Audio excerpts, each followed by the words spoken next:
بۆردی توێژینەوەی ستاندەر زانیاری نوێ لەسەر چاواشەکاریەکەی حکوومەتی هەرێم لەسەر تەڵتین و هەژماری من ئاشکرا دەکات. مەسعود بارزانی لە بەغدایە و حیزبەکەشی لە نەیناوە ئاوت کراوە. لەژێر فشاری خانەنشینان و بڕیارەکەی دادگای فیدراڵی حکوومەتی هەرێم دەچێتە ژێرباری جێبەجێکردنی یاسای خانەنشینی عێراق. دکتۆر ڕەعەد ڕەفعات سەرۆکی بۆردی توێژینەوەی ستاندەر حکوومەتی هەرێم بە چاواشەکاری تاوانبار دەکات بەوەی گوایە دادگای فیدراڵی دانی بە هەژماری من ناوە. لەم بارەوە دکتۆر ڕەعەد ڕەفعات ڕایگەیاندووە حکوومەتی هەرێم لە سەرەتا دژی تەوتین بووە.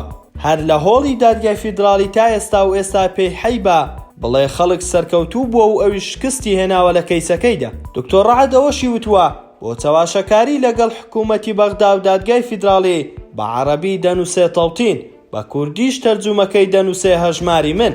خۆی هەژماری من و تەوتین هەردووکیان پرۆسەی بە بانکی کردنە و جیاوازیەکەی ئەوەیە کە لە تەوتین موچە ڕاستەوخۆ دەدرێتە بانکەکان و لە هەژماری منیش هەرێم دەیەوێت خۆی موچەکان دابەش بکاتە سەر بانکەکان.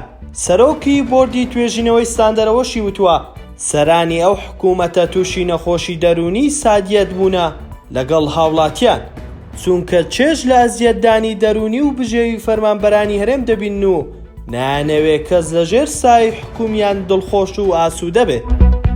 مەسعود بارزانی دوای 6 ساڵ جارێکی تر سەردانی بەغدای کردەوە.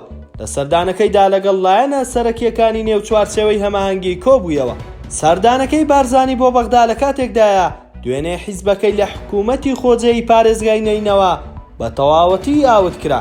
بارودۆخی ناوخۆی حیزبەکەش لە دۆخێکی خراپدایە. سەردانەکە هاوکاتە لەگەڵ دەستپێکی لەشکرکێشە فراوانەکەی تورکیا کە بەپێی راپۆرتی ڕێکخراوی CPT ئەگەر لەشکرکێشەکە سەر بگرێت 2 لەسەر 3 خاکی پارێزگای دوهۆک دەکەوێتە دەست سوپای تورکیا. جێی باسا چەند سەرچاوەیەکی عێراقی ئاماژە بەوە دەکەن سەردانەکەی بارزانی بۆ ئەوەیەکەوە حکوومەتی عێراق قەنەعەت پێ بکرێت بۆ پشتیوانیکردنی ئۆپراسیۆنە نوێیەکەی تورکیا کە دەیەوێت دژی گەریلا لە هەرێمی کوردستان ئەنجامی بدات. دوای ئەوەی چەند جارێکە خانەنشینان خۆپیشاندانی فراوانیان لەبارەی هاوتاکردنی موچەکانیان لەگەڵ خانەنشینانی عێراق ئەنجامدا، ئەمڕۆکە حکوومەتی هەرێم لە ژێر فشاری خۆپیشاندانەکان و بڕیارەکەی دادگای فیدراڵی چووە ژێرباری بڕیاری هاوتاکردنی موچەکانیان. ئەمڕۆ سادق عوسمان وتەبێژی یەکێتی خانەنشینانی هەرێمی کوردستان ڕایگەیاند ئەنجومەنی وەزیرانی هەرێمی کوردستان لە کۆبوونەوەی ئەمڕۆی هاوتاکردنی موچەی خانەنشینانی هەرێمی لەگەڵ بەغدا پەسەند کرد.